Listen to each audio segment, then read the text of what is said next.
Bon, je suis impressionné par ce large auditoire. Je commence par vous saluer, mesdames et messieurs. Merci d'être venus. Tout d'abord, qu'il me soit permis de dire que cette conférence a pour origine une opération vécue il y a plus de 40 ans, ce à Marseille. Son objet, c'était la conservation d'une épave vieille de 20 siècles trouvée à Marseille à l'occasion de fouilles terrestres. Le facteur déclenchant de cette conférence, c'est l'information qui me fut délivrée il y a peu par un ami ici présent et que je remercie. Information relative à une opération plus récente réalisée il y a une dizaine d'années par une société qui était alors concurrente à ce que je proposais il y a 40 ans. Donc en gros, ça a mis le feu aux poudres, ça. M'étant à cette époque, fin des années 70, passionné par le sujet, j'ai alors consacré, avec le soutien de mon patron de l'époque, beaucoup de mon temps à l'exécution de calculs de l'appareillage à mettre en œuvre pour sa réalisation. Cela a commencé par la réalisation ou la confection d'un prototype expérimental destiné à convaincre les décideurs de la ville de Marseille face à la concurrence dont je viens de parler. Puis ce fut la phase industrielle, le montage sur site et enfin le suivi et la menée à bonne fin de l'opération. Je vais vous présenter tout cela ainsi que d'autres opérations de conservation dans un instant. À cette époque, comme suggéré précédemment, j'ai dû faire face à beaucoup d'opposition. M'étant largement investi, il m'a fallu alors beaucoup argumenter pour convaincre.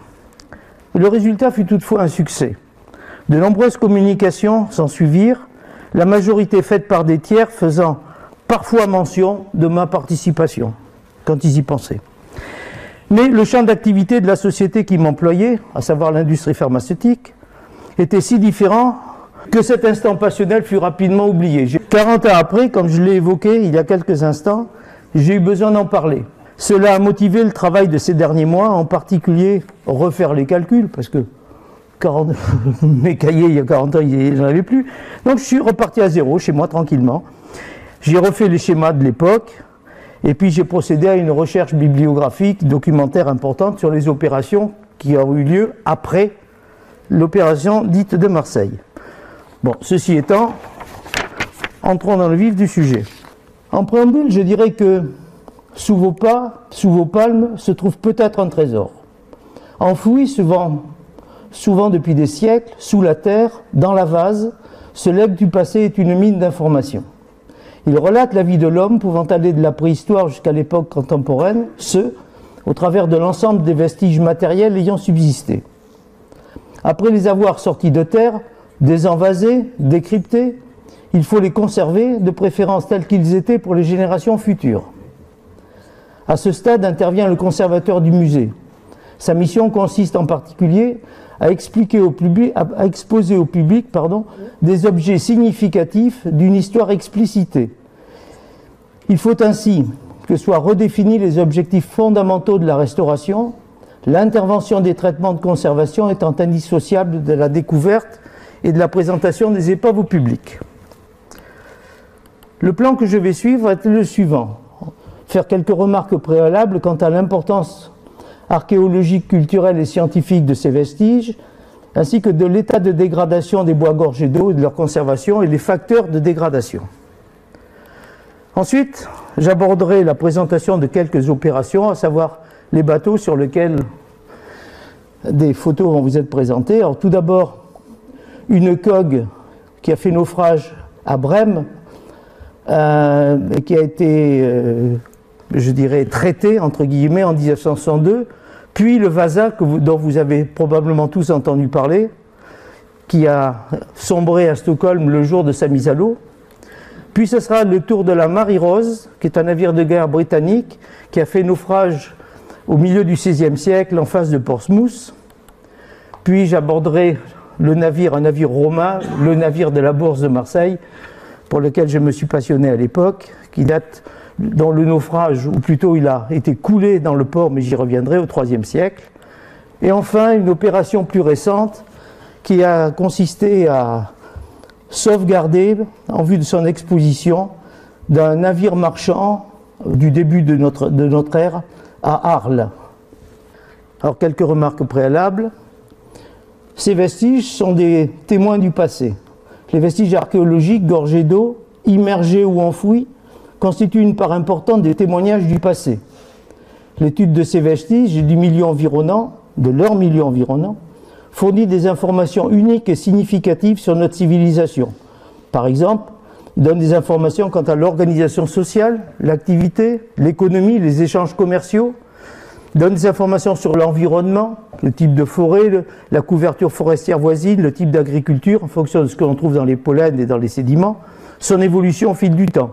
Il donne des informations sur la datation, ainsi que sur les techniques de mise en œuvre et leur maîtrise.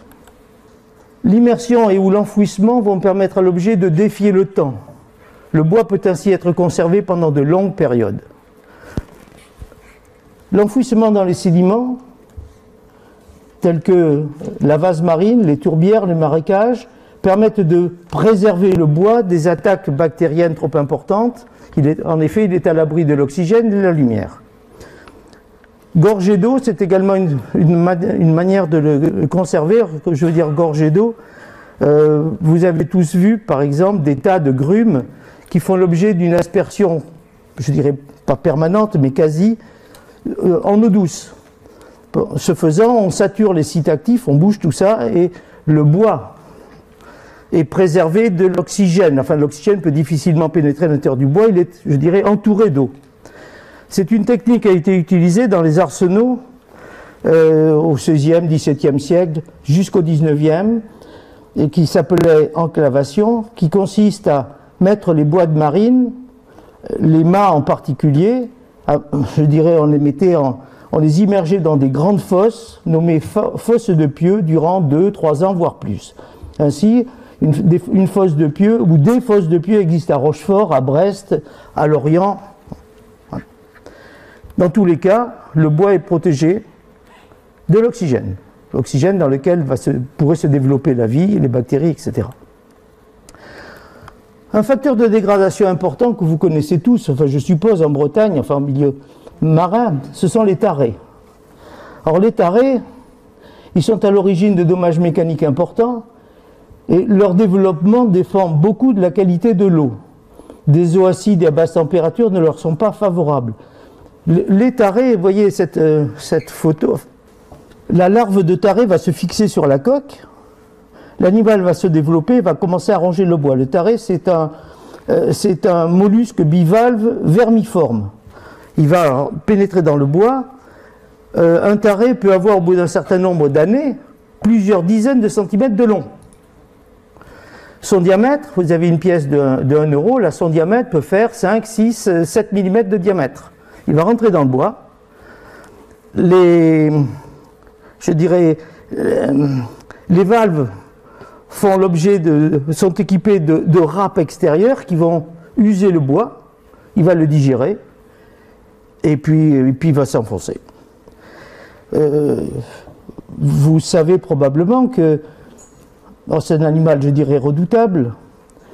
Christophe Colomb, Vasco de Gama en ont fait les frais, puisqu'une partie de leur flotte a coulé au Guatemala ou au Mexique, selon l'endroit où ils étaient ancrés.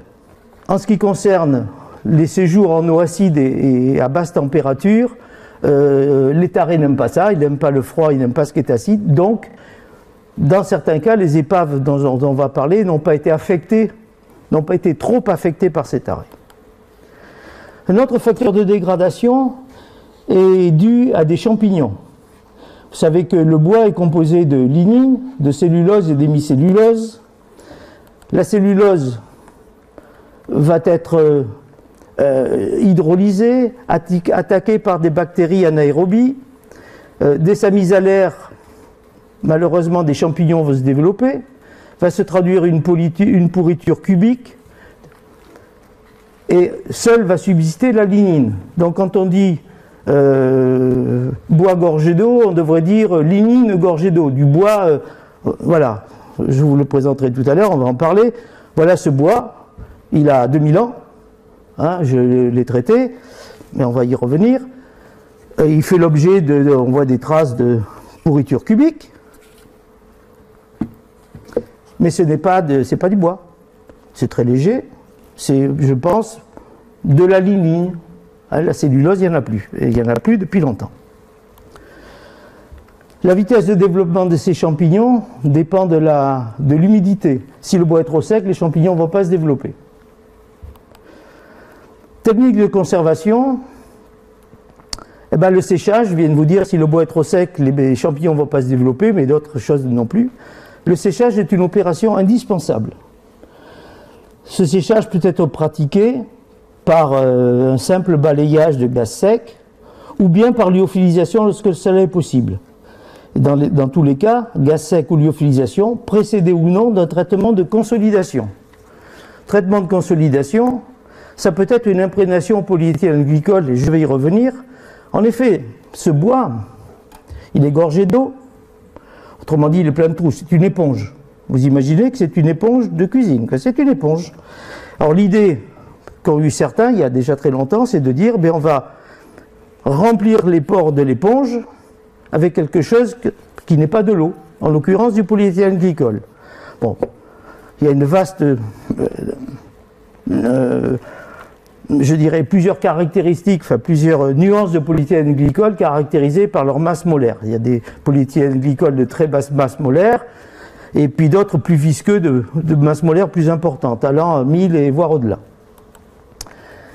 Une autre technique consiste à imprégner le bois d'une résine et polymériser celle-ci au moyen d'un rayonnement gamma.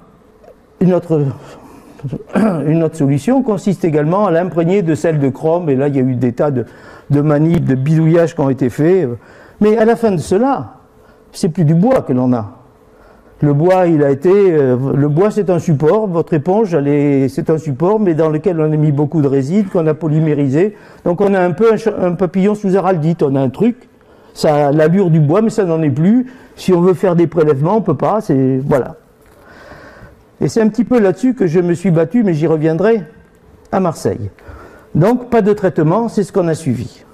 Dans tous les cas, après cela, il faut procéder au séchage, comme je viens de vous le dire, soit par lyophilisation, soit par balayage d'air. Et puis enfin, on a un objet sec et on va le conserver. Vous voyez, ce morceau de bois, il a 2000 ans. Petite note amusante. Avant de passer à l'application, après cette entrée en matière, et avant de rentrer dans le vif du sujet, eh bien, les plongeurs fouilleurs d'épaves vous invitent à partager un pot. Hein? Bon, soyons sérieux, attaquons le sujet.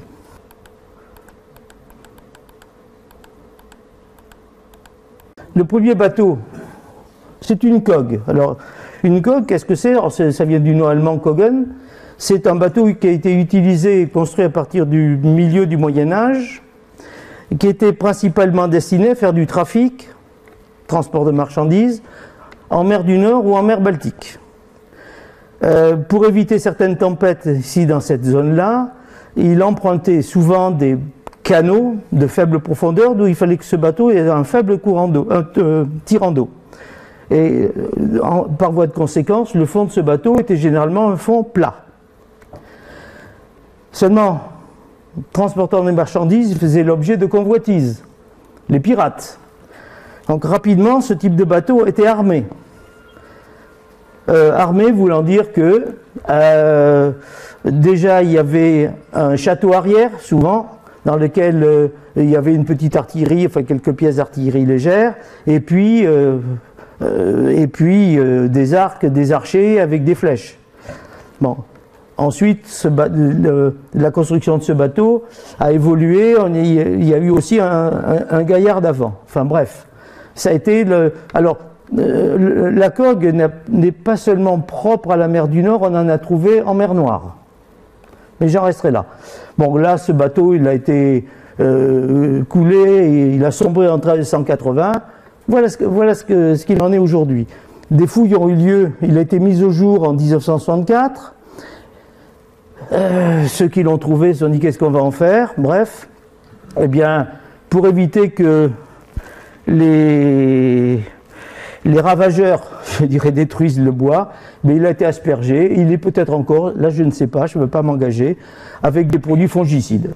Donc, il était, à ce que je sache, dans un local vitré et puis aspergé en permanence. Donc on a l'allure du bateau, mais voilà, Alors le Vasa, vous en avez tous entendu parler, je pense.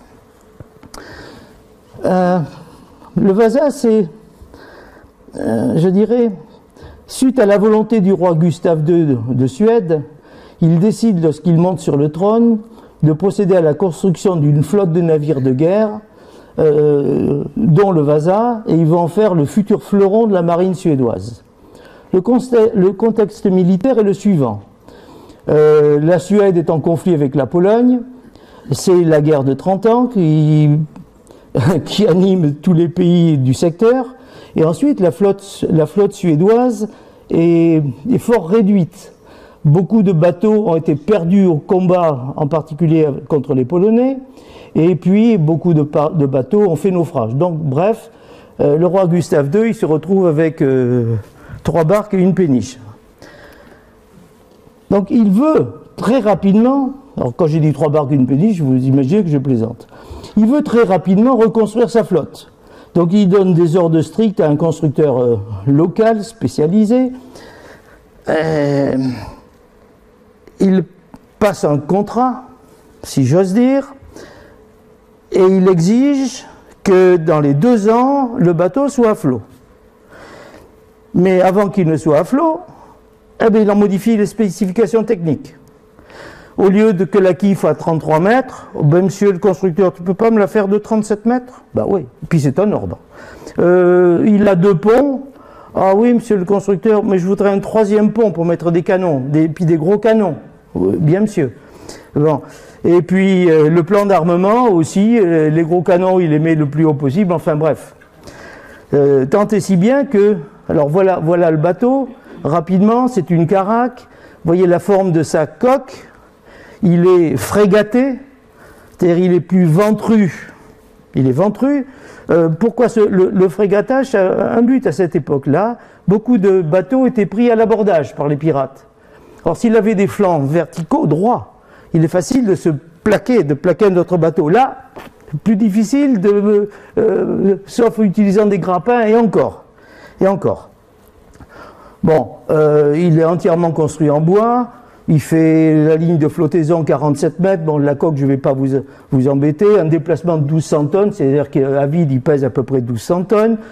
Il fait 12 mètres, le mètre beau est de 12 mètres. Il a un tirant d'air de 48 mètres. C'est une belle bête. 3 mâts. 1275 mètres carrés de voile. La plupart des voiles sont des voiles de chanvre provenant de France.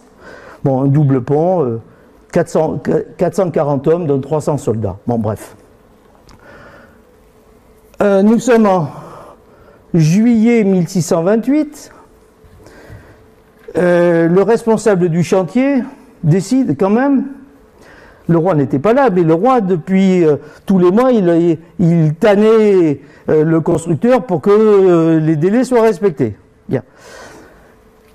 Donc, je viens de vous dire, le maître d'œuvre fait un essai, il fait monter 30 hommes de troupes sur le pont, et il les fait passer de tribord à bâbord, de bâbord à tribord, de bâbord, et puis le bateau, hein, voilà. Donc, halte là, on arrête le jeu, il dit le bateau est dangereux, mais hein, c'est la volonté du roi, point barre. Donc, le bateau est mis à l'eau en août 628, lancement inaugural en grande pompe, bien sûr, les autorités sont là, sauf le roi. Les sabords sont ouverts, le bateau part, tire une salve d'hommage à 1 mille au large, enfin au large dans le port de Stockholm, mais à la sortie du port, tire un coup de canon, en fait des coups de canon, une rafale de vent, le bateau prend de la gîte, les sabords étant ouverts, et il remplit d'eau, 32 mètres de fond, terminé. Voilà. Donc lui, il n'a jamais navigué, si ce n'est juste à la sortie du port. Alors ce qu'il faut noter, c'est que comment s'est comporté le bois? Le bateau a coulé, certes. Qu'est-ce qui se passe? À cette époque, on note déjà une forte expansion économique des pays riverains. Et alors les pays riverains, donc de Danemark, Suède, etc., ça a conduit à une augmentation de la production de déchets organiques dans un milieu fermé, qui est celui de la Baltique et de la mer du Nord, mais plus précisément de la Baltique, et tout particulièrement le chenal de sortie du port de Stockholm, lieu du naufrage. il s'ensuit une dégradation bactérienne, la consommation progressive de l'oxygène dissous, qui en découle, et ça a entraîné la production de nombreux sulfures, en particulier du sulfure d'hydrogène, et l'acidification de l'eau. Autant que les tarés n'aiment pas. Donc quelque part, ça a protégé un petit peu le bateau, si j'ose dire. Il est ainsi resté immergé pendant 330 ans. Alors les points favorables, eh bien, bon, il a coulé, la coque s'est envasée en partie, et tout ce qui a été envasé, ben, il a été, je dirais, les sédiments ont conservé le bois. Je viens de vous le dire, la température basse et l'acidité ont permis, je dirais, un faible développement des animaux destructeurs, micro-organismes et tarés. Ça, c'était les points favorables. Les points défavorables, c'est comme l'eau est assez acide, eh bien, on note, enfin, cette acidité a entraîné une décomposition des objets ferreux, en particulier tous les boulons, et l'avant du bateau que vous allez voir tout à l'heure, l'avant du bateau, la poulaine, cette figure de proue qui est très grande, est tenue, je dirais, par des boulons. Ils se sont, je dirais, corrodés, fortement corrodés. La poulaine est tombée à l'eau, enfin, elle est tombée, oui, elle est tombée, elle s'est détachée, ainsi que le château arrière. Et puis en outre, on est dans une zone portuaire, il a coulé à la sortie du port. Donc, alors, dans une zone portuaire, bien sûr, il y a des courants, mais ça, il y en a partout, mais il y a aussi des ancres, les bateaux qui jettent l'ancre et compagnie. Bon. Donc, pendant 330 ans, ce morceau de bois, ou ces morceaux de bois, ou ce bateau, a subi les pires dommages. Et puis, en fait, ce qu'on n'a pas vu, ce qu'ils n'ont pas vu lorsqu'ils l'ont sorti de l'eau, lorsque la décision fut prise de le sortir, c'est les conséquences de cette immersion prolongée dans une eau acide. C'est ce que je mentionne ici. Il y a eu une action chimique d'ampleur insoupçonnée à ce moment-là, mais cette action chimique va se développer, va s'accélérer après la sortie de l'eau, c'est-à-dire après la mise à l'air. Les fouilles. Alors, il a coulé en 1628. En 1650, il y a des plongeurs qui, au moyen de cloches à plonger, mais très très rudimentaires, vous imaginez à l'époque, récupèrent une partie des canons, parce que ça c'était précieux, le bronze était quand même très précieux, et pour ce faire, ben, ils ont endommagé une partie du pont. Tout ce qui gênait, on dégage. La véritable opération de renflouage commence à partir d'avril 61. Le navire est désenvasé après plus de 2 ans. Alors désenvaser un bateau, c'est quoi? C'est le faire remonter à la surface, oui c'est clair. Mais pour ce faire, eh bien, c'est percer des tunnels dans la vase sous la coque. Alors, je vous rappelle que la coque, là, elle fait 12 mètres. Donc c'est des tunnels de 12 mètres dans la vase. Les plongeurs qui ont procédé à ça, ils prenaient de gros risques parce qu'il n'était pas question d'étayer les galeries, si j'ose dire. Voilà. Le but de ces tunnels, c'est de passer des élingues. Bon, ensuite, il faut renforcer la structure, construire des cloisons, en particulier le château arrière, il n'y en avait plus, il y avait un trou béant, donc construire quelque chose pour boucher le trou, en gros, si j'ose dire. Confectionner un berceau, et puis au moyen d'élévateurs, sortir tout ça du fond. Alors, ça a été fait en 2 temps, ils sont passés de 32 mètres de fond à une quinzaine de mètres. Et puis ensuite, ils l'ont laissé là, ils ont repositionné leur berceau, ils ont arrangé le truc, et puis ils l'ont ramené à terre. Bon, ces deux clichés, là, vous montrent l'opération. Et sitôt qu'il est arrivé, il a été placé dans une structure provisoire. Donc on est en avril 61. Cette structure provisoire dans laquelle, je dirais, l'épave fait l'objet d'une aspersion moyenne de polyéthylène glycol, ce dont je vous ai parlé tout à l'heure. Pendant 17 ans, il est aspergé. Parce que on ne sait pas quoi faire. Et on se gratte la tête. Ailleurs, qu'est-ce qui se fait? On ne sait pas.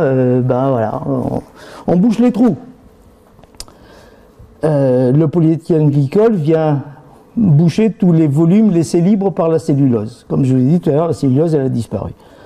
Puis, pendant 9 ans, le bateau est soumis à un séchage par balayage d'air. Et ce, jusqu'au moment de son transfert dans un musée. Évidemment, le musée, quand ils l'ont sorti de l'eau, ils ne savaient pas ce qu'ils allaient faire demain. Et là, ben, le musée, il n'y en avait pas. Donc ils ont fallu construire un musée. Et le musée, c'est pas une cabane de fond de jardin, vous imaginez bien. Hein, 60 mètres de long, 40 mètres de mât, enfin c'est... Voilà. Donc le transfert dans le musée, voilà le musée. Le transfert dans le musée a lieu en 89. Musée spécialement construit à cet effet à Stockholm. Alors, musée qui attire beaucoup de visiteurs, ça c'est autre chose. Bon, voilà ce que donnent quelques photos que j'ai prises sur Wikipédia pour pas vous cacher. Voilà, il a été réassemblé. Alors, c'est un très beau bateau. Moi, je ne l'ai pas vu, je ne peux pas en parler. Mais toutes les photos que j'ai vues, il y a énormément de sculptures, de toutes sortes, des dorures, des peintures. C'est vraiment une œuvre d'art, sauf que l'œuvre d'art, elle n'a pas flotté. Alors, quelle est la situation aujourd'hui ? Il est sorti à l'air en 61. Le bois est gorgé de sulfure, je vous l'ai dit. Dès cet instant, les sulfures vont se transformer lentement en acide sulfurique dû à la présence de l'oxygène de l'air. Il y a une production d'environ 100 kg par an d'acide sulfurique. Aujourd'hui, on estime, plutôt en 2002, il était estimé à 2 tonnes la masse d'acide sulfurique contenue dans le bois. Des experts japonais se sont penchés sur la question, comme beaucoup de monde, et l'acide sulfurique, plus le traitement polyéthylène glycol, entraîne la formation d'acide formique, lequel acide formique, lentement, ronge le bois. On est mal parti. Hein. Bien sûr, comme j'ai dit tout à l'heure, toute la boulonnerie, tout ce qui était en ferraille est oxydé. Oxydé, corrodé, cassé, enfin bref. En 2011, il est décidé de remplacer la totalité des boulons, à savoir 5500 boulons, qui sont détruits ou vraiment endommagés, par des boulons galvanisés recouverts de résine époxy. Là, je pense que la société Sandvik, la société suédoise bien connue dans les aciers, a fourni des aciers spéciaux, mais bon, ça a coûté beaucoup de sous, vous imaginez. En moyenne, il fallait 4 heures, en moyenne, 4 heures pour changer un boulon. Il y en a 5500. Donc il fallait aussi... Et puis l'accès au boulon, il n'était pas aussi facile. Vous imaginez la bête quand même, hein, 60 mètres, enfin c'est un monstre. Hein. Bon, et puis le bateau, il se désagrège encore, et ça continue. Et il est envisagé, je ne sais pas où on en est aujourd'hui, de remplacer ces boulons par des boulons en titane ou en fibre de carbone. Tout ça c'est gratuit. Malgré cela, l'oxydation se poursuit, la détérioration se poursuit, la coque se déforme. Donc il y a besoin d'une surveillance renforcée et puis une demande de coopération internationale pour préserver ce legs du passé. Autre bateau, autre caraque, puisqu'il s'agit également d'une caraque, c'est le Marie-Rose. Alors le Marie-Rose, c'est le bateau, je dirais... ce Marie-Rose est mis en chantier par le roi, dont j'ai oublié le nom. Il a été mis en construction au début du XVIe siècle. C'est-à-dire, le Marie-Rose, il a été mis en construction 100 ans avant le Vasa, à peu près. Mais ça relève de la même technologie, c'est une caraque, des bords, les flancs sont frégatés. Il fait à peu près les mêmes dimensions, 32 mètres de longueur de quille, 12 mètres à la flottaison, 4 mâts, enfin bref, je ne vais pas rentrer dans tous ces détails. Il a 3 ponts, 90 canons, bon, bref. Et beaucoup d'armes, et en particulier des arcs. Des arcs parce que, comme je laissais entendre un petit peu pour la cogue tout à l'heure, il y avait des archers à bord pour protéger le bateau contre les pirates qui prenaient le bateau d'assaut, hein, à l'abordage. Alors, mais la différence du Vasa, c'est que ce bateau, il a fonctionné, il a servi. Il a servi pendant 32 ans. Alors, pendant son époque de service, il a servi 15 ans tel qu'il était, puis au bout de 15 ans, il a subi des opérations de rajeunissement, beaucoup de choses ont été modifiées, l'équipement des ponts avec des canons plus gros, etc., etc. Bref, il a participé à toutes les batailles livrées par l'Angleterre, les batailles navales livrées par l'Angleterre dans cette époque-là, au début du VIe siècle, en particulier contre les Français. Son baptême du feu, comme je le mentionne, c'est 1512. Alors en France, en Bretagne plus particulièrement, il a été engagé lors de la bataille de Brest en 1512 au large de la pointe Saint-Mathieu, et puis il a été engagé, je dirais, engagé à Morlaix. Enfin, bref, il a permis le débarquement à Morlaix d'un certain nombre de soldats qui, déguisés en marchands, ils ont attaqué donc Morlaix, passant pour des marchands, le jour de la foire de Guingamp. Pourquoi la foire de Guingamp? Parce que ce jour-là, à cette époque-là, beaucoup des soldats, beaucoup des forces militaires qui protégeaient, entre guillemets, Morlaix, bah, ils sont partis au marché et faire leurs courses, et puis voilà. Voilà. Mais seulement, ça ne va pas porter chance à ce Marie-Rose. Parce que, en juin 1545, bah, encore une fois, les Français et les Anglais s'affrontent. Cette fois-ci, c'est une vingtaine de navires français qui vont dans le Solent. Le Solent, c'est l'espace compris entre l'île de Wight et Portsmouth, c'est-à-dire juste en face de chez nous, là, plein nord, hein, à peu près. Et là, eh bien, ils engagent le combat sous les yeux d'Henri VIII, parce qu'il y a un fort tout près, et Henri VIII est là, il assiste à la bataille, il pense qu'il va gagner la bataille, et non. Et non, d'abord il prend quelques boulets, mais ça c'est pas grave. Les sabords sont ouverts parce qu'ils viennent tirer une bordée. Or, tous les canons tirent en même temps, c'est très bien. Un coup de vent, c'est ce qui est arrivé au Vasa 100 ans après. Un coup de vent, le bateau chavire un peu, les sabords étant ouverts en remplis d'eau, ça a contribué à augmenter le déséquilibre. Et puis les canons, ils passent de bâbord sur tribord ou inversement, j'en sais rien. Toujours est-il que c'est la panique à bord et ça coule. Alors l'équipage, plusieurs centaines d'hommes, ils sont pris au piège. Ceux qui sont dans la cambuse ou au premier pont, ils n'ont pas le temps de... c'est la panique dans les coursives, c'est la panique partout. Et ceux qui sont sur le pont supérieur, ils ne peuvent pas aussi s'échapper parce que le pont supérieur était couvert à cette époque-là, en fait, très souvent d'une toile anti-abordage.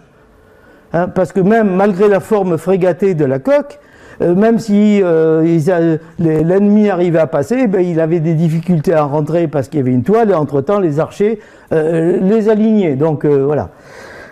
Bilan, 400 morts, à peu près. Alors il coule sur un fond de 20 mètres, compte tenu du marnage. Bon, ça se balade entre 20 mètres et 11 mètres suivant les marées et leur importance. Donc il a été immergé pendant 440 ans. Les points favorables, si j'ose dire, favorables pour la conservation toujours entre guillemets quand même. Après le naufrage, une partie de la coque est envasée, donc cette couche de vase, parce qu'il bon, s'est couché, ça a été envasé, ce qui était sous la vase est protégé, comme je l'ai dit tout à l'heure, il est protégé, et puis la partie supérieure, eh bien, progressivement, elle est détruite, elle est partie. Les points défavorables, ben, c'est que on assiste à une destruction progressive de la partie non envasée, pardon. Les structures non envasées sont endommagées, sont détruites parce que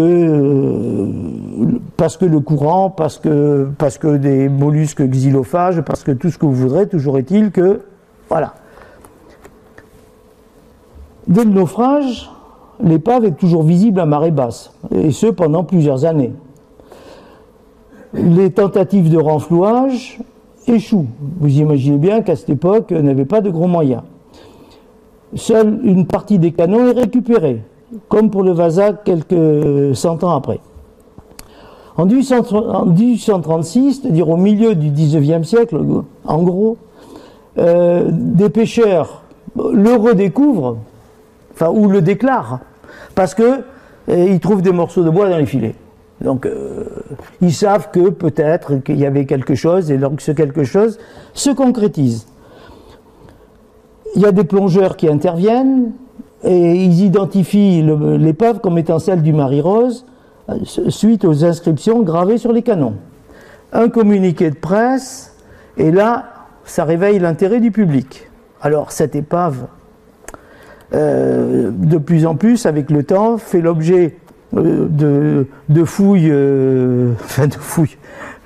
de piratage, si j'ose dire. Le début de l'exploration officielle a lieu en 1966.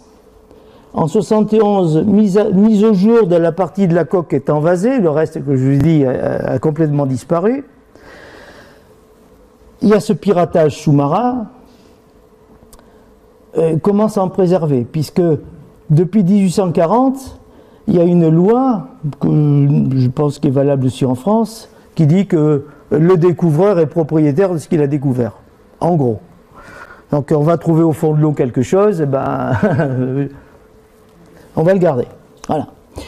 Donc pour éviter cela, en 1973, cette opération est déclarée d'être d'intérêt historique, ce afin d'éviter le pillage et puis de mettre en place des structures juridiques qui permettent de pallier tous ces piratages, je le répète.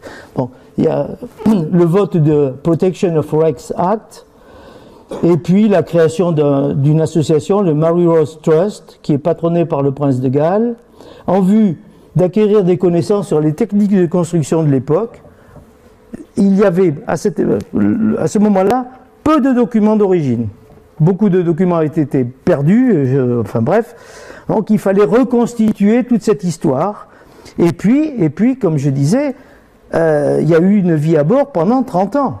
Donc là, on va faire parler les restes. Et il y a de beaux restes.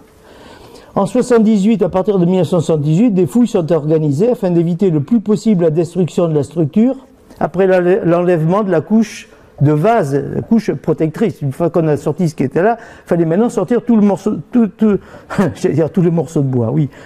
Bon, 22 000 heures de plongée, 70 personnes à terre pour assurer la logistique, enfin vous imaginez, c'est colossal. Et là c'est pareil, creuser des galeries dessous pour passer des élingues, construire un berceau pour remonter l'ensemble, enfin des opérations absolument ahurissantes. Compte tenu de l'état dégradé de la partie visible de la coque, de l'existence d'une grande partie enfoncée dans la vase, il est décidé donc ce que je viens de dire un petit peu tout à l'heure, de procéder à un dégagement complet de la coque qui a été vidée de son contenu, c'est-à-dire la vase, tout ce qu'il peut contenir, la confection d'un cadre métallique avec des coussins de supportage, parce que cette structure est, je dirais, très faible. Les boulons sont oxydés, voire cassés, donc il faut mettre des airbags quelque part. Placer cette pièce de bois, enfin cette pièce de bois, ce vestige sur un berceau et procéder au grutage.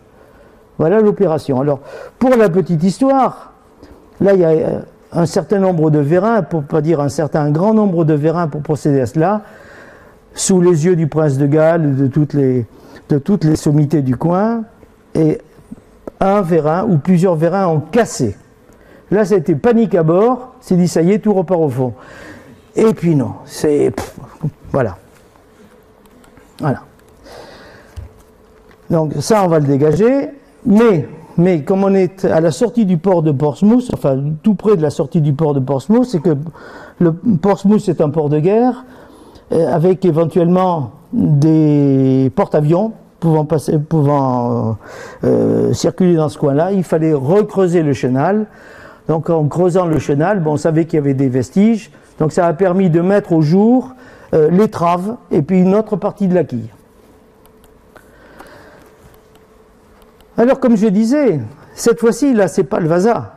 C'est une communauté flottante. Pendant une trentaine d'années, plus d'une trentaine d'années, le bateau, il y avait des soldats, mais il y avait aussi des cuisiniers, mais il y avait aussi un barbier, il y avait aussi un chirurgien. En fait, c'était le barbier qui faisait office de chirurgien.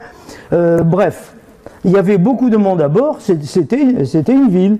Alors, je dirais un grand nombre d'objets, je mets 20 000 objets, c'est peut-être 21 300, j'en sais rien, mais c'est beaucoup.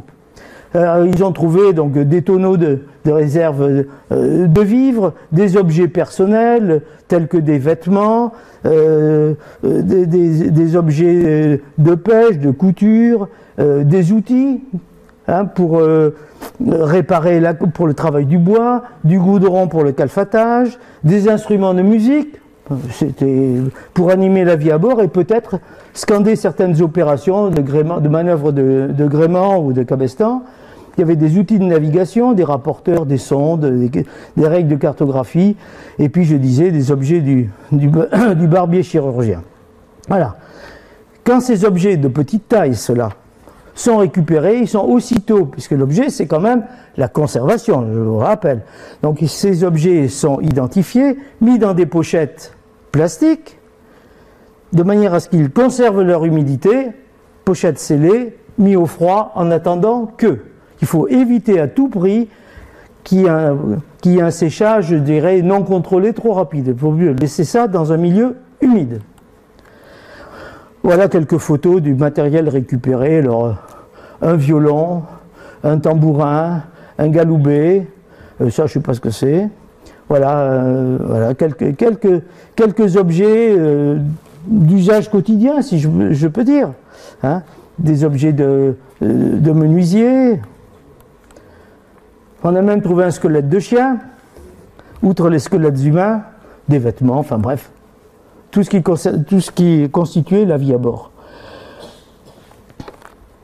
Après qu'il ait été remonté, là aussi, il a été soumis, alors on l'a amené dans un dock, dans une structure provisoire, et là il a fait l'objet d'aspersion, toujours pareil, polyéthylène glycol. Alors voilà finalement ce qu'ils ont remonté et ce qu'ils ont reconstitué. Donc on a une partie de la coque, si j'ose dire, et puis des amorces de pont. Vous voyez ici, là, voilà. Voilà ce qui reste. À partir de mars 84, il est donc soumis à un arrosage d'eau à 5 degrés, de manière à ce que l'eau est froide, les bestioles ne vont pas se développer beaucoup parce qu'il fait froid. Puis le berceau d'acier est progressivement mis en position verticale. Puis on procède à un arrosage, cette fois-ci non pas avec de l'eau, mais de l'eau plus du polyéthylène glycol. Polyéthylène glycol dont on augmente la concentration au fil du temps. De manière à un petit peu consolider ce qui pouvait être encore consolidé en termes de pièces de bois proprement dites. Et en 2013, eh bien, on ouvre au public un musée dans lequel il y a cette épave. Musée construit spécialement pour cela. Voilà ce que ça donne dans le musée. Voilà le bâtiment d'exposition.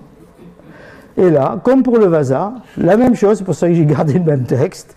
On observe une poursuite de l'oxydation, là moins importante que pour le Vasa toutefois, mais une lente déformation de la coque. Là encore, besoin d'une surveillance renforcée. Et, alors ce que je voudrais dire, c'est que la présence de clous,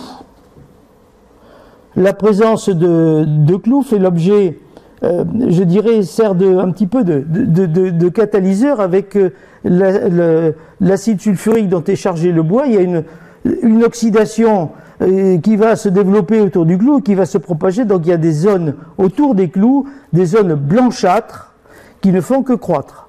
Donc comment faire, comment pallier cela? Alors, le Collège royal de Londres s'est penché sur la question. Ils sont toujours, enfin il y a quelque temps ils travaillaient encore là-dessus, de manière à neutraliser ces zones, je dirais, de fragilité, et en utilisant des nanoparticules de carbonate de strontium. Donc ils mettent des patchs, ils mettent des pansements là-dessus, et puis voilà. J'en arrive tout naturellement à ce qui a été le facteur déclenchant pour moi. De là qu'est venue ma passion, c'est ce bateau dit de Marseille. Alors il a une bonne allure. Vous avez vu tout à l'heure en introduction la page sur la photo de droite. En fait, ce bateau, vous avez vu ce qu'il en est devenu, c'est une carène. Voilà. L'opération se passe à Marseille. Ici, ce trait là, vous voyez la ligne de côte à l'époque. Alors l'époque, je suis quelques siècles avant notre ère. Voilà la ligne de côte là. Et puis le vieux port, il rentre vraiment à terre. Là, la Canebière, elle est là. Hein. le vieux port rentre beaucoup plus à terre. Voilà. Et c'est dans cette partie-là. Donc c'était le port qui a été utilisé pendant plusieurs siècles jusqu'à, je dirais, entre le 6e avant jusqu'au 3e après. Alors, elle a fait d'objet d'aménagement, on va voir quelques photos, d'aménagement des digues, des quais, etc., etc. Et c'est là précisément que la ville avait décidé, ou a décidé, de construire un centre administratif avec intégrant un musée, un centre commercial, enfin un gros truc. Si vous avez été à Marseille, c'est le centre qui est appelé Centre de la Bourse. La découverte, voilà le port antique. Voilà ce qu'il donnerait par rapport à une vue d'aujourd'hui. Le bateau en question se trouve ici. Voilà. Là, les quais. Là, les quais. La souris traîne un peu. Voilà les quais. Ici, un bassin d'eau douce à la sortie d'un ruisseau qui s'appelle le Lacidon. L'objet de ce bassin, c'était d'être rempli d'eau douce et puis de permettre des chasses d'eau de manière à désenvaser le port. Bon, ça n'a pas fonctionné correctement, et ce d'autant plus que le trafic portuaire de Marseille décroît, il décline entre le 2e et le 3e siècle. Donc à cette époque-là, entre le 2 et le 3e siècle, il y avait beaucoup probablement de bateaux à quai, et celui-ci en particulier, et puis là où il était à l'entrée, je dirais à l'entrée du port. Il était là, vous reconnaissez ici, enfin, je ne sais pas si vous... Voilà, ah, possible. Voilà les quais de ce port ancien. Et le bateau, il était là, donc à l'entrée. Donc il gêne, il est dématé, il fait l'objet d'un dématage. On y charge des pierres et on le coule. Donc c'est pas un naufrage, c'est un naufrage volontaire. Il a été coulé. Et puis la vase l'a englouti complètement, et puis ça l'a conservé. Voilà. Ça l'a conservé, mais les fouilles, elles étaient déclarées durer une dizaine d'années. Mais il est certain que lorsque les fouilles ont été effectuées, beaucoup savaient ce qu'ils allaient trouver, c'est-à-dire les quais antiques, des voies d'accès au port, des bassins, etc., etc. Mais ils ne pensaient pas du tout à trouver un bateau. Donc les pelles, les engins mécaniques y allaient de bon cœur, on déblaye pour faire... Bon. Et puis, on tombe une pelle mécanique, un engin mécanique rencontre cette épave. Bien sûr, un coup de godet, une grosse partie de l'épave part, il y a à peu près 5 mètres, toute la partie avant qui est partie. Le correspondant de l'académie est aussitôt informé, il écrit une lettre à ses supérieurs, enfin bref, je ne vais pas vous lire tout là, ceux qui sont intéressés, je pourrais vous donner lecture tout à l'heure la lettre, mais ça n'amène à rien. Ce qui arrête les travaux, et la mairie, les travaux doivent être interrompus pendant 2 mois maximum. Donc en gros, les gars, il faut vous dépêcher. Alors, un navire dans l'ancien port, la mer, le commerce, tout un symbole de Marseille. Marseille qui a été, je dirais, fondée par des phocéens, c'est-à-dire des gens venant de l'Asie mineure, de fossés qui se trouveraient maintenant au niveau d'Izmir, en Turquie orientale. Et il faut conserver ce vestige. Donc, mais vous avez 2 mois pour le sauver. Voilà. Bon. Donc, novembre 74, janvier 75. C'est à cette époque-là que on a vendu l'opération. La société dans laquelle j'étais, filiale de l'Air Liquide, comme vous l'avez dit Jean-Marie tout à l'heure, Usifroid, on a vendu l'opération, et pour nous, on ne sait faire qu'une chose. La lyophilisation, en gros, c'est pour sécher, en particulier les produits pharmaceutiques. Eh bien, on ne sait qu'une chose. Vous voulez faire sécher n'importe quoi, nous, on vous dit lyophiliser. On ne pense qu'à ça, nous, c'est clair. Donc, c'était lyophilisé.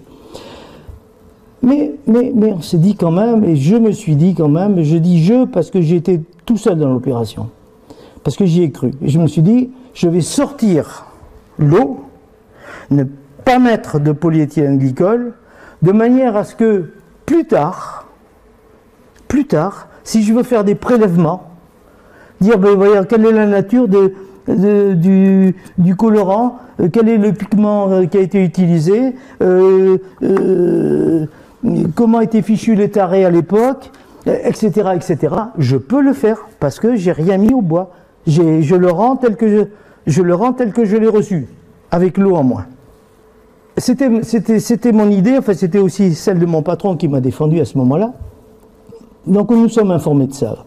Parallèlement à cela, la structure est mise au jour, tout comme pour les autres. Creusement de galeries pour passer des berceaux, construire un berceau. Enfin, vous voyez, ici, c'est bon. La diapo est assez parlante, mais le chantier, il faut sortir ça. Le chantier est relativement loin des voies navigables, des rues. Donc pour le sortir au milieu d'une grue, il y a 20 tonnes de bois, c'est pas monstrueux, mais seulement la flèche de grue, la distance d'approche de la grue est telle qu'il faut une grue à très grande flèche. Donc utilisation d'une grue de 300 tonnes. Parce que c'était à bout de bras, à bout de flèche qu'il fallait sortir cette carène, enfin ce qu'il en restait. Il faut à tout prix procéder à des mesures conservatoires. Il ne faut surtout pas que ce bois, disons ce bois, ne sèche de façon incontrôlée. Et en particulier, il faut très rapidement le soustraire à l'action du Mistral, qui, comme vous le savez, dans cette région, souffle souvent. Et la solution qui est trouvée, c'est de dire on va construire un hangar. Et dans cet hangar, on va mettre, voilà, vous avez une coupe ici, la carène est là, il y a une bâche, comme un liner de piscine, et puis, sous la protection de cette cabane, si je puis dire, hein, le personnel de la ville vient progressivement arroser l'épave. Et elle a été soumise à aspersion pendant 4 ans. On est en fin des années 79. Je vous dis qu'on a été informé de l'opération. La taille est énorme, 20 mètres de long, 8 mètres de large. L'objectif, mais je suis défendu en cela, enfin, ou plutôt ensemble avec la conservatrice du musée, il est décidé, il est admis que surtout on sort l'eau mais on ne met rien. Donc là j'avais un support de poids quand même. Pour se donner la possibilité d'entreprendre des recherches ultérieurement, ce que je viens de vous dire. Et là, sur cette photo, c'est intéressant. Vous voyez à l'époque, c'est le maire de Marseille, c'est Gaston Deffer. Derrière lui, là, c'est moi. Tout simplement. On est en octobre 78, et il y a une discussion autour de ce bazar-là. Qu'est-ce qu'on va en faire? Et bien sûr, monsieur le maire, lyophilisation. Alors, j'ai tout entendu. Mes adversaires, parce qu'évidemment, chacun voulait le gâteau, hein. Mes adversaires, ben oui, la lyophilisation, c'est comme le café. Le bois va tomber en poudre. Ça, c'est de la poudre de bois. Bref, donc pour étayer mes dires, eh bien, je me suis lancé, alors outre, bien sûr, j'avais pendant une grosse partie de mon temps libre, je l'ai passé à faire mes calculs, à imaginer mon installation, la taille des compresseurs, la taille des soufflantes, la vitesse d'air, les échangeurs thermiques, enfin bref, je me suis fait plaisir quand même.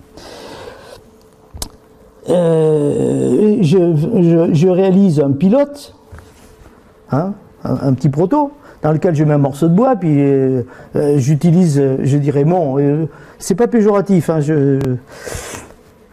j'utilise le procédé, et puis ce jour-là, à Gaston Deffer, je lui donne un morceau de bois, et voilà. Et là, il n'était pas tombé en poudre. Ce que j'avais dit, voilà, j'en démontrais la preuve, et bien il dit, ben, c'est clair, c'est la lyophilisation. Surtout que, il savait quand même Là, on est en 70. Le Vasa, ça fait un certain temps que l'opération est en cours et finie. Et ils avaient entendu quand même parler des déboires autour du Vasa. Bien. Donc, il est décidé donc de le lyophiliser sans traitement de consolidation. Très bien. Mais il est toujours dans son local provisoire. En 79, fin 79, le gros œuvre, je dirais, du centre administratif, le gros œuvre est terminé. On va pouvoir réaffecter, la municipalité, les autorités décident de réaffecter une partie des locaux de cette grande structure, et en particulier il devait y avoir un musée d'histoire mais qui faisait ça, il est décidé de faire ça, et puis bon bref. Donc des chemins, voilà, vous voyez les chemins de roulement, pas de demande d'autorisation préalable, pas de comité CHSCT pour savoir, non, à l'époque là ça a été efficace, rapide. Aujourd'hui, ça serait impossible. Impossible. Voilà la structure de ce musée. Donc les poteaux porteurs, si j'ose dire. Les poteaux porteurs que voici. Et il se trouve que l'espace entre poteaux permet d'y loger le bateau.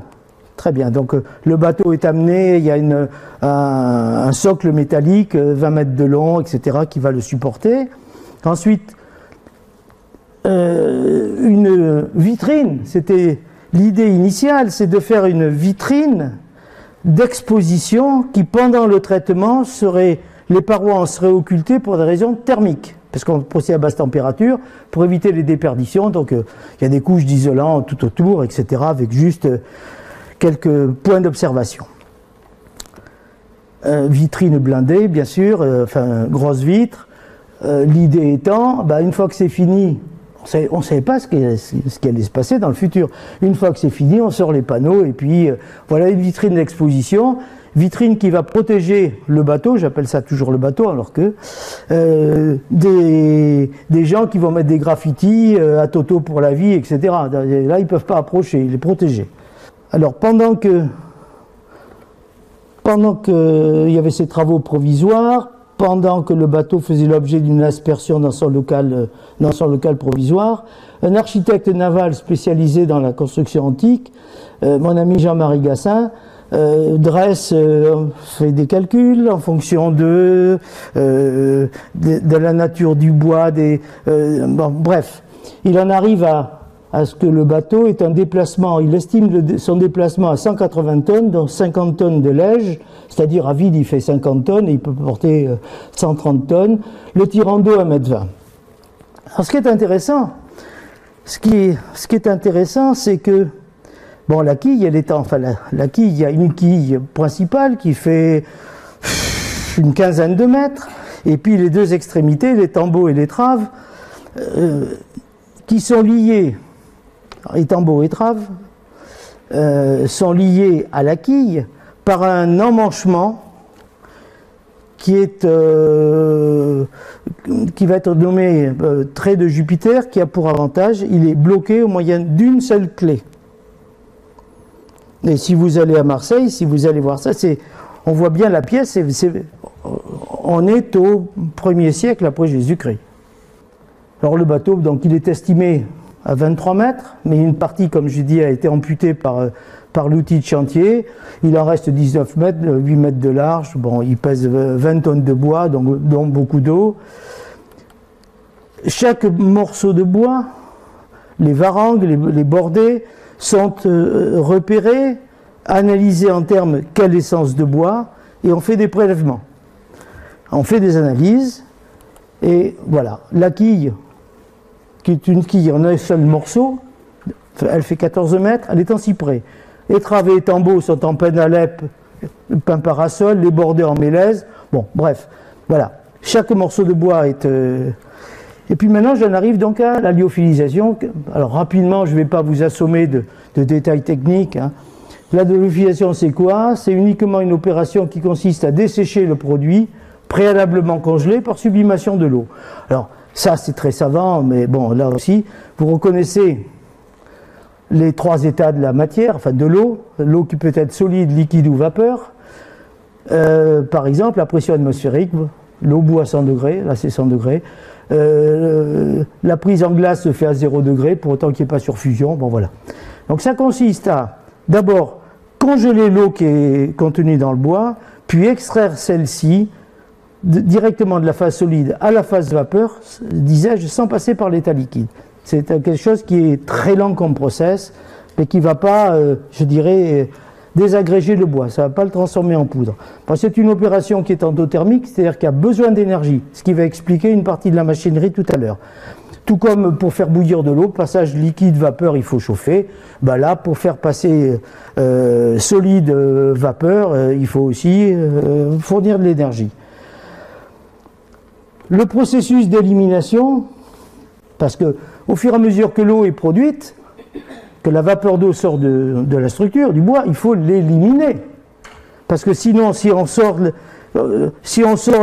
l'eau ici, et puis qu'on la laisse, alors là, elle était en phase solide, et si on la laisse, je dirais, à l'état gazeux, à l'état vapeur, mais juste au-dessus, eh bien, il n'y a aucun intérêt pour les molécules qui sont là d'aller là, puisque là, c'est plein. C'est comme un autobus, il est plein, vous avez beau ouvrir les portes, il n'y a personne qui monte dans le bus, quoi. C'est pas... Donc il faut dégager les gens, hein, enfin, dégager les molécules, au fur et à mesure qu'elles se produisent. Le moteur de l'opération, eh bien, c'est une différence de pression, mais je vais y venir après. Bon, cette opération-là peut se faire soit dans un lyophilisateur dit, que je vais appeler industriel, hein, c'est quoi? À ce moment-là, l'opération se fait sous faible pression. Je ne veux pas dire sous vide, parce que pour moi, le mot vide, ça ne veut rien dire. Hein. Sous faible pression, en l'occurrence, 1 millième, 10 millième la pression atmosphérique, mais c'est bon. Le zéro en termes de vide, ça n'existe pas. Tout comme le zéro en termes de température, d'ailleurs. Donc, dans le lyophilisateur industriel, le produit à dessécher est dans la cuve, il est congelé. On va mettre la cuve, l'intérieur de la cuve, en dépression. Pourquoi en dépression? Parce que les molécules d'eau qui vont sortir ici, qui vont sortir du produit congelé, ben elles vont sortir, et puis elles vont aller se faire piéger sur une surface froide. Vous avez tous observé, vous prenez un bain, et puis eh ben, la vitre de la salle de bain elle se couvre de buée, parce que c'est plus froid, la température là est inférieure. Bon, vous avez bien. Donc pour favoriser ce transfert thermique entre le produit et puis le piège, ben, il faut éviter qu'il y ait beaucoup de chocs, que le transfert de masse se fasse facilement. Je vais prendre un exemple tout simple, c'est le couloir du métro le 15 août à Paris, à 2 heures de l'après-midi, on se déplace librement, il n'y a pas de pardon monsieur, pardon madame, ça passe. Je vais prendre le même couloir de métro le 24 décembre à 6 heures devant les Galeries Lafayette, le libre parcours, votre déplacement, il va être freiné. Pour pas dire vous vous déplacerez pas. Mais là c'est pareil, dans cette cuve, eh bien on va sortir le maximum de molécules d'oxygène et d'azote de manière à ce que les molécules d'eau puissent se déplacer facilement. Voilà. Dans le cas du bateau, il n'était pas question de construire une cuve destinée à supporter une basse pression. Vous imaginez une cuve, 20 mètres de long, 10 mètres de diamètre, c'est du transport exceptionnel, puis ça aurait coûté une fortune, c'était impensable. C'est là que j'ai proposé de le faire à pression atmosphérique. Alors ça, personne ne s'était risqué à cette opération-là. Donc c'était une première, mais j'y reviendrai après. Donc j'y reviendrai, mais je vais dire que pour sortir les molécules, elles sont sorties. Tout à l'heure, elles étaient attirées par une surface froide. Ben là, c'est un vent sec. Hein, au fur et à mesure qu'elles sortent, hop, elles sont balayées. Elles vont aller se faire piéger ailleurs, mais je vais y revenir. Le moteur de ça, c'est un gradient de pression. Vous savez que, je vais prendre encore une analogie, un bidon d'essence. Ça, pour arriver à la notion de tension de vapeur. Un bidon d'essence en plein hiver, ça sent l'essence, oui, mais à condition de mettre le nez à proximité. Les molécules d'essence, elles s'agitent, mais pas beaucoup. Je prends le même bidon d'essence en été, je n'ai pas besoin de m'approcher beaucoup. À quelques mètres, voire à plusieurs mètres, je sais qu'il y a de l'essence. Les molécules sont beaucoup plus agitées parce que la température est plus importante. Donc il y a un lien direct entre la température et la pression. Dans le cas d'un solide, ben les molécules, elles vibrent sur place. Les molécules d'eau, en l'occurrence, vibrent sur place.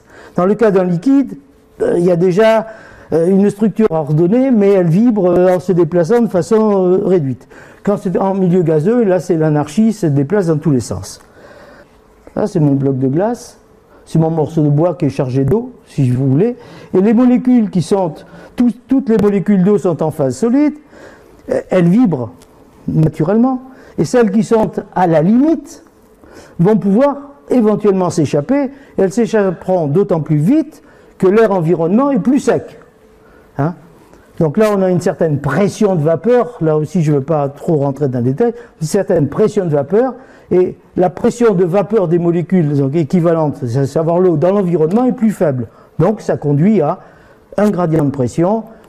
Voilà. L'analogie, c'est l'écoulement d'eau. L'eau va s'écouler d'autant plus vite qu'il y a une différence de hauteur. D'accord? Bon. Et là, c'est pareil. Donc, c'est la différence entre la tension de vapeur dans le corps asséché et la tension de vapeur dans l'environnement. Ce tableau, c'est uniquement en fonction de la température des valeurs de tension de vapeur. Alors, j'aurais dû mettre 100 degrés, c'est 1000 millibars. C'est la pression atmosphérique. Je dis que l'eau bout en gros à 1000 millibars. À 20 degrés, par exemple, la tension de vapeur, c'est 23 millibars. Je suppose que je veuille sécher du linge, ou faire sécher du linge. Nous sommes en Bretagne, il fait particulièrement beau, l'air est particulièrement sec, 40% d'humidité relative. Ça veut dire 40% d'humidité relative à 20 degrés, c'est-à-dire 40% de 23 millibars, soit 9. Il y a donc une différence de pression entre 23 et 9. Et les molécules d'eau qui sont, je dirais, dans le coton de la chemise, eh bien, elles vont être entraînées, elles vont partir et puis être éliminées par le vent dans lequel la tension de vapeur d'eau est de 9. Maintenant, je vais vous parler de sublimation, mais voilà. Je vais considérer quelque chose que vous avez dû observer l'hiver, une boule de glace, en montagne en particulier, une boule de glace. La boule de glace est à moins 20 degrés, pourquoi pas. Vous la posez sur le bord du balcon, là, puis le lendemain ou le surlendemain, il n'y a pratiquement plus de glace, ou elle a complètement diminué. Qu'est-ce qui s'est passé? Mais la glace a disparu par sublimation. C'est-à-dire quoi? C'est-à-dire qu'à moins 20 degrés, la tension de vapeur de la glace ou de l'eau à moins 20 degrés, c'est 1 millibar, en gros. Cette boule de glace est soumise à un passage d'air froid. Hein, en montagne, l'air est froid et sec. Et en supposant que le point de rosée, enfin, comment devrais-je dire, si la quantité d'eau contenue dans l'air environnant est très faible, donc là, entre moins 20 et moins 40, vous voyez qu'il y a une différence de pression, donc les molécules d'eau sont entraînées. Un exemple tout simple, façon de parler, au Chili, au Pérou, enfin peu importe, dans la cordillère des Andes, il n'est pas rare de trouver sur les marchés des pommes de terre qui soient déshydratées, et ce, par sublimation, par lyophilisation. En effet, les patates sont stockées dans un atelier, dans un hangar à moins 20 degrés, elles sont congelées, et puis vous imaginez, à 4000 ou 5000 mètres, l'air est froid et très sec. Donc la quantité de vapeur d'eau contenue dans l'air est inférieure à la quantité de vapeur d'eau qui va sortir de la patate. Voilà, il y a extraction en continu, et les pommes de terre sont lyophilisées. Or la machine, c'est vraiment un gros truc. Bon, elle est caractérisée, il y a 3 éléments principaux. Des compresseurs, des gros compresseurs qui sont destinés à faire du froid, comme tous les compresseurs, mais quand ils font du froid, ils font aussi du chaud. Hein, il y a un évaporateur et un condenseur.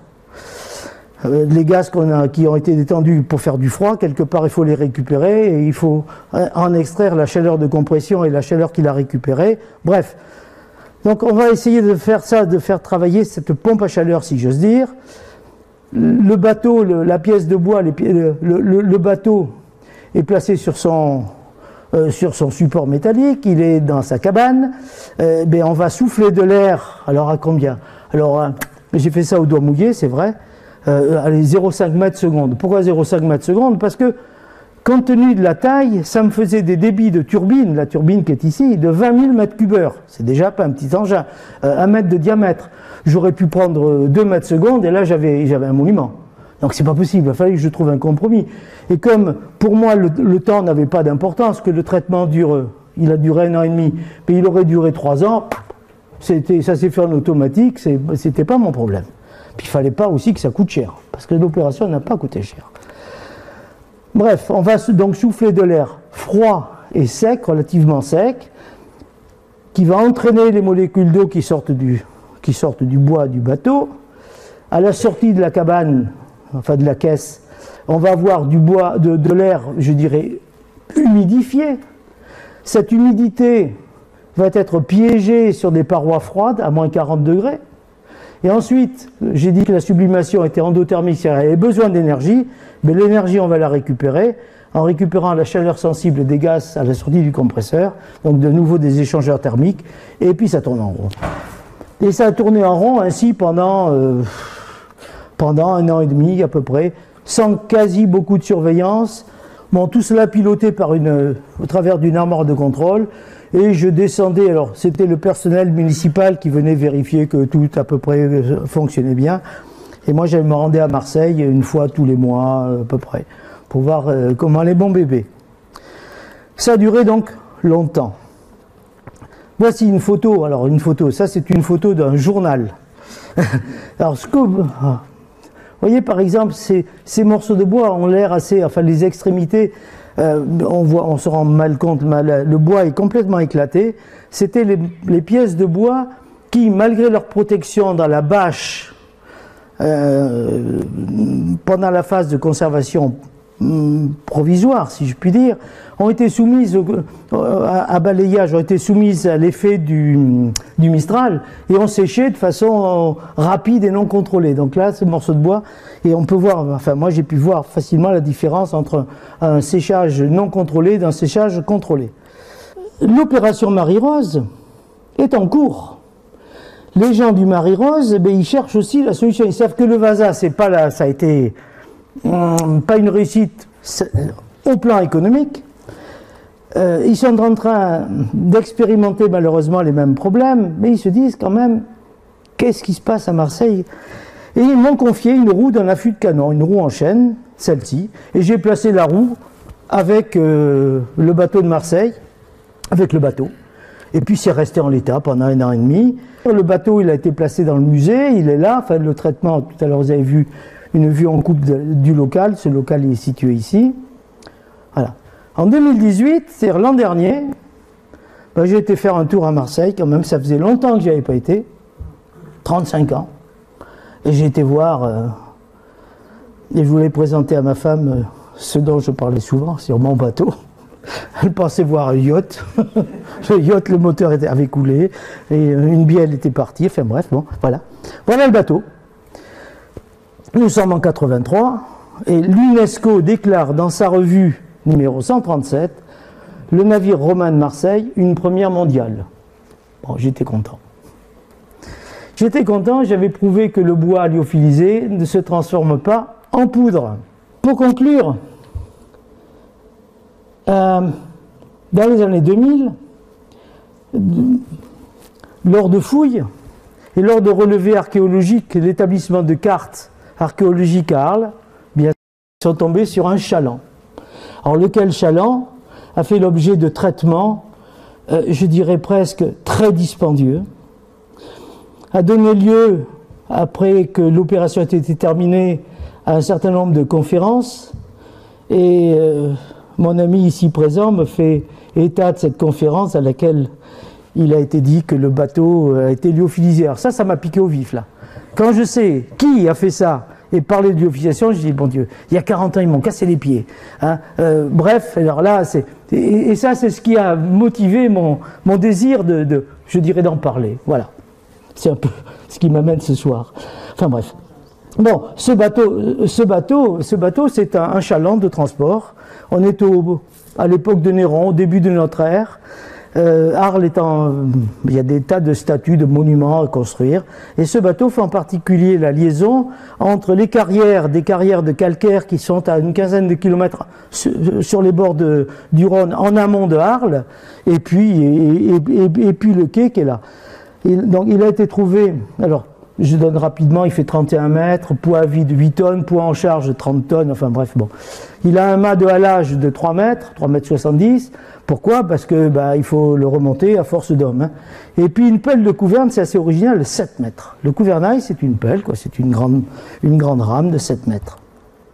Ce chaland a vraisemblablement coulé suite à une crue du Rhône. Il était, je dirais, pas ancré, mais amarré sur les berges, et une amarre a dû lâcher, il s'est retrouvé un petit peu en biais, le débit du Rhône ayant été considérablement augmenté dû à des fortes chutes de pluie, le bateau, il était chargé de 20 tonnes de pierres, et tout ça c'est parti au fond, le bateau, les pierres, etc., etc. Ça a été très rapidement envasé, et il a été retrouvé tout à fait par accident, comme cela se fait souvent, sous plusieurs mètres de vase et d'argile. Mais vase et argile qui ont permis d'en assurer la conservation. Donc on est en 2004, les premiers indices apparaissent lorsque des relevés ont lieu pour dresser une carte archéologique des berges. Donc le scénario, je viens de vous en parler. Voilà si peu de choses. Alors, ouais, que sous l'eau, vous n'entendez pas. Autre histoire. Bon, je vais vous le commenter rapidement. Enfin, c'est une petite vidéo pour agrémenter. Je vous casse les pieds depuis 1 heure. Là, ça permet de, voilà. Bon, c'est une minute de bande vidéo que j'ai pris sur le dossier enseignant qui a été fait par le commissariat à l'énergie atomique à la suite de cette opération-là. Vous savez qu'on venait de découvrir voilà. l'une des embarcations Là, on est en 2004 et l'un des responsables trouve près de 2000 ans dans les sédiments. voilà, il trouve des signes qui permettent d'eux, et puis il commence à gratter, mettre des suceuses en place, et puis ils mettent au jour un certain nombre d'objets. L'embarcation est située sur la rive droite du Rhône. Bon, c'est sur la rive droite du Rhône. Si vous allez à Arles, c'est De profondeur. quelques cinquantaines de mètres en amont du pont autoroutier qui traverse le Rhône. Permettent aux archéologues d'en apprendre davantage. Les études Je vais laisser finir ça, mais ça... de cette épave Voilà, terminé. Voilà. Donc, compte tenu de ce qui a été observé en 2004, il est décidé en 2005 de procéder à des fouilles, à des sondages et des expertises de pièces trouvées pour savoir est-ce que le jeu envoie la chandelle. Réponse, c'est oui. Donc en 2008, entre 2008 et 2010, il y a une première campagne qui est lancée, où ils font une étude de la cargaison, étude des aménagements, ils extraient un morceau du chaland, je dis bien un morceau du chaland, de manière à l'expertiser, ou le faire expertiser en surface. Est-ce qu'on continue ou est-ce qu'on arrête? Voilà. Donc on se lance il y a des analyses dendrochronologiques pour dater les arbres, des analyses xylologiques pour apprécier les espèces. Et puis, au vu des bons résultats, alors là j'anticipe un peu, vous allez voir, au vu des bons résultats, on décide de procéder à une campagne systématique où on remonte tout. Donc le relevage de la totalité de l'épave, et puis la restauration. Et je vais y venir. Et en novembre 2010, ce chaland est classé Trésor national par le ministère de la Culture. Ça rentre tout à fait dans le cadre de l'objectif en 2003. Il y avait l'opération Marseille-Provence, capitale européenne de la culture, en 2013, pardon. Ça rentre tout à fait dans ce cadre. Donc là, je suis mauvaise langue en disant que les finances, aucun problème. Ah, ça arrive tout seul. Ça arrive tout seul. Donc le chaland est coupé en morceaux. Alors au début il y a juste un morceau. Pourquoi un morceau? Parce qu'il n'est pas question de relever 31 mètres, la coque se serait brisée. Donc il a été découpé au fond de l'eau, un appareillage spécial a été construit, vous allez le voir, et ensuite on a remonté ces morceaux. Et en outre, comme c'était la société qui allait le traiter, dans le cas présent c'est le centre, le CEA de Grenoble, la société c'est Art Nucléaire, voilà, qui était mon adversaire entre guillemets il y a 40 ans. Voilà, et compte tenu de la taille de leurs équipements, on ne pouvait pas passer des morceaux énormes, donc il a fallu soit au fond, soit à la surface, mais il fallait couper. Donc ça a été coupé. Voilà le relevage d'un des 10 tronçons. C'était coupé en 10 morceaux. Le relevage d'un des 10 tronçons. Et c'est après que ça a été relevé, que c'est donné lieu que le produit en fait, de ce relevage ait été expertisé, qu'il a été décidé de faire la campagne numéro 2, c'est-à-dire les gars, allez-y, c'est bon, on continue, on fait tout.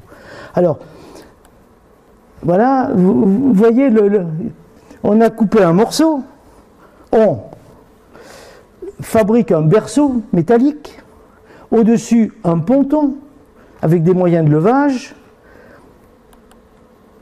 Voilà.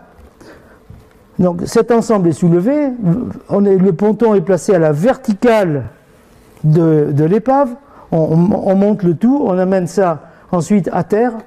Voilà un morceau de ce bateau, vous voyez les flancs du bateau, le fond, la sole, etc. Bien. Ensuite il fait l'objet d'un démontage complet.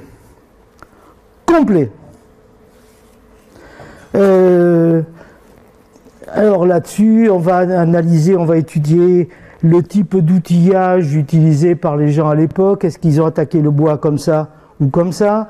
Le type de clous, comment étaient enfoncés les clous, avec la main droite ou la main gauche. Enfin, bon, bref.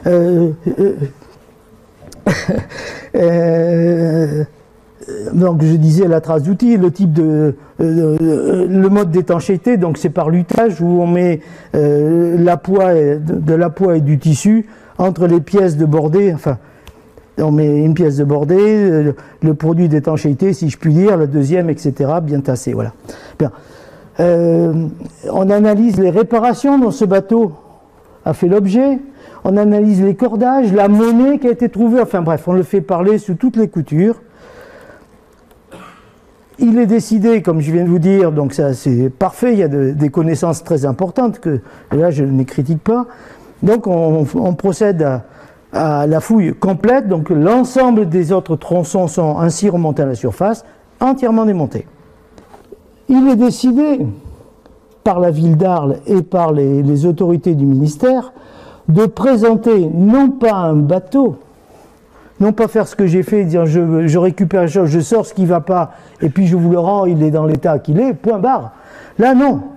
Là on va présenter au public une scénographie qui présente ce bateau tel qu'il était lors de sa construction, en état, au moins optiquement parlant. Et il y a une présentation qui est faite qui va de la construction du bateau avec beaucoup de photos, etc., très bien commentées, jusqu'à son naufrage. Tous les objets sont exposés, vous allez voir. Ceci implique une restauration complète des parties existantes. La reconstruction des parties manquantes. Avec des matériaux de même nature, la même essence de bois. Dans le respect des formes. Donc ce n'est pas la démarche que nous avons eue. On ne m'a pas demandé, je n'ai pas restitué le bateau tel qu'il était au 1er siècle. J'ai restitué ce que j'avais, point. Donc ça n'a pas été la même démarche que celle qui a été accomplie pour le Marie-Rose ou le bateau, je dirais, mon bateau. Les pièces démontées, après avoir été démontées à Arles, sont envoyés à Grenoble, où est le siège où sont les ateliers de cette société. Là, il est mis en morceaux, alors là, analysé, dépoussiéré, enfin bref, c'est un monde fou, c'était certainement passionnant ce qu'il faisait. Mais bon, le choix, c'était l'imprégnation par polyéthylène glycol, plus le séchage par lyophilisation. Mais lyophilisation avec des cuves sous vide. Et comme les cuves, ils avaient des cuves qui faisaient, et qui font encore d'ailleurs, 1,50 m à 2 mètres de diamètre par 2 mètres de profondeur, c'est pas des monuments. Donc, ce qui vous explique pourquoi il a été coupé, il a été saucissonné. Hein. Donc tout ça, c'était mis dans des cuves pour l'imprégnation au polyéthylène glycol. Donc les cuves de lieu, j'en ai parlé, ce qui implique les préparations, comme je l'ai dit tout à l'heure, avant traitement, le démontage complet, compte tenu de la dimension, l'enlèvement des clous métalliques, parce qu'ils ont pris quand même conscience des opérations Vasa où les clous avaient été, autour des clous, il y avait de la contamination, destruction du bois, etc. Donc on a sorti tout, ils ont sorti tous les clous qu'ils ont remis après. Parce qu'une fois que ça a été fini, tous ces morceaux de bois sont partis à Grenoble, ont été mis, je vais y venir, ont été mis dans ces cuves d'imprégnation, des bassins de 70 mètres carrés environ, 300 mètres cubes de polyéthylène glycol, et immergés pendant 6 mois. Bien. Ensuite, ces pièces de bois, on les met dans le lyophilisateur. Ça a impliqué à peu près la réalisation d'une trentaine de cycles de lyophilisation, chaque cycle ayant pris plusieurs semaines, disons aux environs de 5 à 8 semaines, suivant l'épaisseur, etc. Je ne vais pas rentrer dans ce détail. Ça a pris, tout ça, 2 ans. Démontage, traitement, remontage. Alors, dans le remontage, toutes ces pièces ensuite ont été réassemblées. Les clous ont été remplacés par des clous en fibre de verre, etc.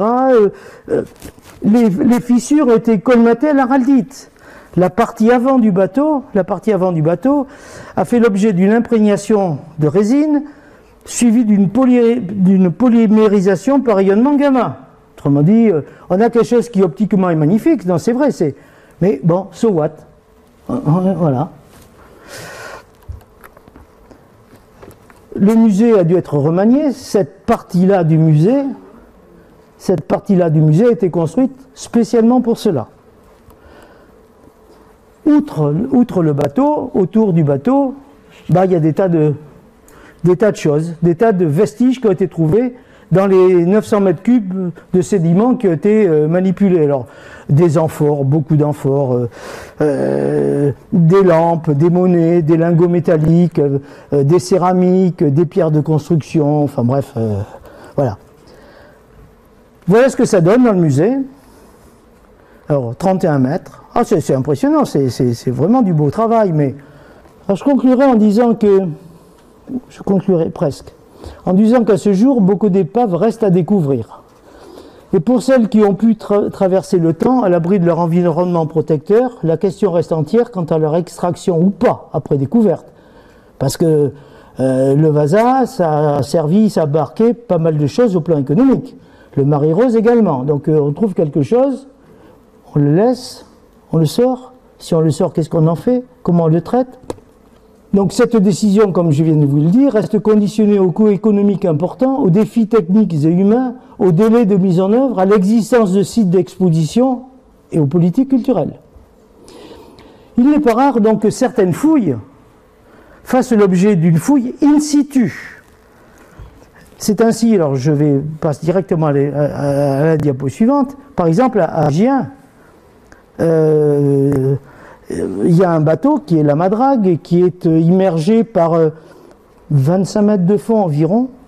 C'est un bateau du début de notre ère. Il fait 30 mètres, 400 tonnes de port en lourd. Il jauge 200 tonneaux, c'est-à-dire le volume utile pour le transport, un tonneau étant égal à 2 mètres cubes 8 à peu près. Et ce bateau, il a coulé chargé de ses amphores. Et ce qui était intéressant, c'est que, alors bien sûr, le premier jour, ils ne sont pas tombés, les plongeurs, c'est vraiment par hasard. Il était couvert de vases, des posidonies avaient poussé de ci, de là, si bien que, bon, et c'est un coup de peau, je sais pas exactement quel a été le signe qui a permis de dire là, il y a quelque chose, je ne sais pas. Bref. Donc après avoir été dégagés, voilà, ils sont tombés sur un chargement d'amphores. Alors les amphores, par exemple, vous voyez la forme de ces amphores avec le fond allongé, ça permet d'optimiser le chargement. Une couche d'amphores était mise comme ça, l'autre était mise comme ça. Bon, ça a permis également d'étudier le mode de calage. Les amphores, ensuite, on les a fait... elles ont été soumises à la question, qu'est-ce qu'elles transportaient? Certaines étaient encore bouchées. Donc il y a eu des prélèvements de produits, en particulier des tanins, qui ont permis de voir que certaines amphores avaient servi à transporter du vin venant de la région de Naples. Les amphores, il y avait aussi le nom du destinataire sur le col de l'amphore, l'expéditeur, le destinataire, etc., etc. Et puis ce qui est remarquable dans cette épave, ça c'est absolument merveilleux. Cette épave, ce bateau, il est constitué par une construction avec une double bordée. un double calfatage d'isolation. Et ensuite, elle est entièrement doublée extérieurement de feuilles de plomb. Peut-être pour éviter, peut-être qu'ils savaient déjà, ils avaient entendu parler des tarés. Et ils protégeaient leur coque contre l'attaque des tarés. C'est absolument remarquable. Voilà ce que je voulais vous dire. Et je vous remercie.